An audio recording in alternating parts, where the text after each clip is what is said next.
જીવાતા જીવનની અંદર તમામ પ્રશ્નો ખૂબ જ અસર કરતા હોય છે. સૌપ્રથમ વાત કરીએ લગ્નની જરા. અરે હર્ષલભાઈ જરા એ જણાવો 2024માં કઈ કઈ જાતકોના લગ્ન થવાની શક્યતા છે? કર્ક રાશિ છે, વૃશ્ચિક રાશિ છે અને મીન રાશિ. આ ત્રણને વિશેષતઃ 2024નું વર્ષ એ ઉત્તરોત્તર પ્રગતિ અને ઉન્નતિકારક બને એવા શુભ સંકેતો પ્રાપ્ત થઈ રહ્યા છે.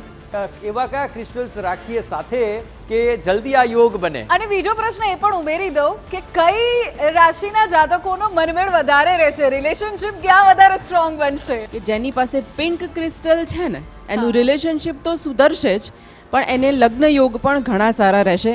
એના જીવનમાં પ્રેમ, ફ્રેન્ડશિપ અને ઓનેસ્ટ પાત્ર આવવાની ઘણી શક્યતાઓ રહેશે. લગ્ન વાંછુક યુવક અને યુવતીઓએ પિંક કલરનું ક્રિસ્ટલ ધારણ કરવું જોઈએ એવું મારું માનવું છે. કયા એવા કાર્ડ્સ છે કે જે લગ્ન માટે સૌથી સાનુકૂળ લાગે છે?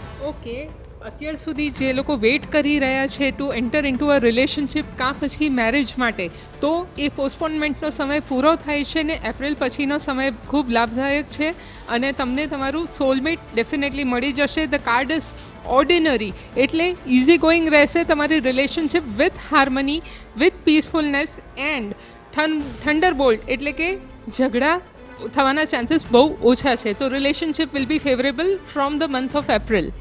ખાસ કરીને તો રેમેડી જણાવો કે જેના લગ્ન નથી થતા તો કઈ પ્રકારની ઇન જનરલ રેમેડી થઈ શકે? જેમને આ લગ્ન નથી થઈ રહ્યા અથવા તો લાંબા સમયથી તે લગ્ન માટે વાંછુક છે તેવા દરેક વ્યક્તિઓએ આ વખતે ગુરુની ઉપાસના કરે તો ગુરુના જે આશીર્વાદ છે તે તમને અવશ્યથી એ લગ્ન તરફ પ્રેરિત કરતા હોય છે.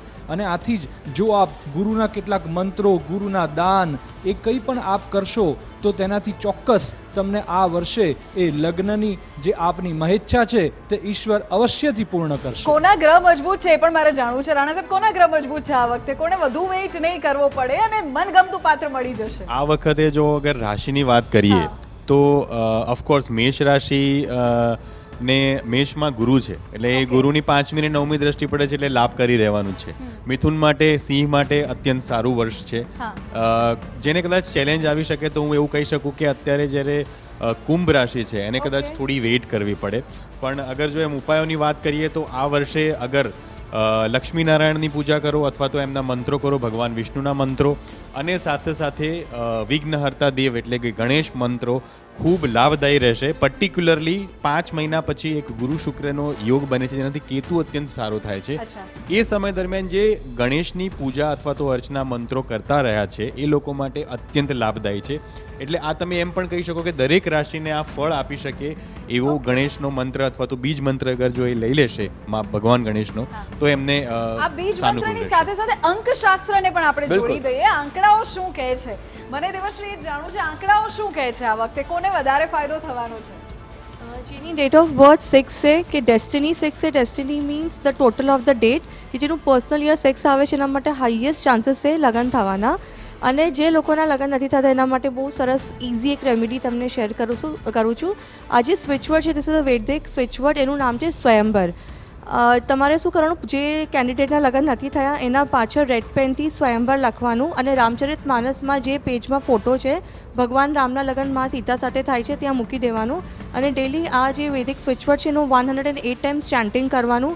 આનાથી 110% રિઝલ્ટ મળે છે. એટલે જેમના અંકનો ટોટલ 6 છે અને જે સ્વયંવરના નામનો જાપ કરશે એમને રામજીના આશીર્વાદ મળશે. બિલકુલ. તો આખરે આ પ્રકારની જે તમામ રેમેડી છે તેમાં સૌથી વધારે યુવાનોને રસ પડતો હોય છે. હેમિલભાઈ, આપની પાસે આવું છું, રેમેડી જરા સૂચવી દો. તો સૌપ્રથમ તો એવું કહેવાય કે જો શંકર ભગવાનના મંદિરે જાય અઠવાડિયામાં એકવાર કે રોજે અને ત્યાં જળ અભિષેક કરે તો એ સૌથી સારું છે. માતા પાર્વતીની પૂજા કરે.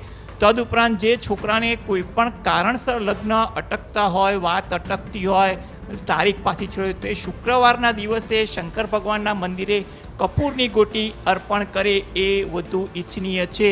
એટલે એને મનમાં જે પણ પ્રકારની વ્યગ્રતા રહેતી હોય અને જે લોકોના લગ્ન જીવનમાં પણ વિસંવાદિતા હોય તેવા લોકોએ પણ શિવ પાર્વતી માતાના સંયુક્ત ફોટાનું એટલે કે અર્ધનારીશ્વરનું જે ધ્યાન ધરી અને શંકર ભગવાનની એક માળા કરે તો ચોક્કસ એને સારા ફાયદા થાય એવું આપણે કહી શકાય. આ એકદમ સરળ વાત છે અને સચોટ પણ બનતી હોય છે. તો કપૂરની જેમ મેં કે જીવન, પણ તું કંકોત્રી લખાય માટે કાર્ડ તો પૂછો.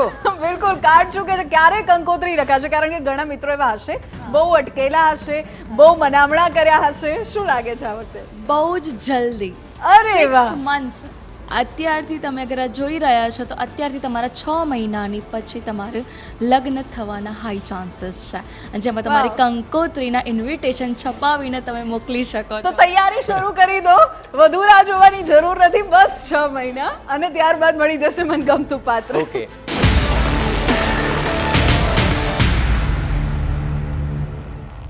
વિદેશ જવા માંગતા જે તમામ વાંચુકો છે, તો પછી હનુમાન ચાલીસા સાથે બજરંગ બાણના પણ જો પાઠ વાંચવામાં આવે ને તેનાથી તમે ઉડવાના યોગ તમારા વધી જશે. તો શું કરવું? એક્ઝેક્ટ રેમેડી કહી શકો? Create a willingness. Definitely, it is a very strong year for foreign travel.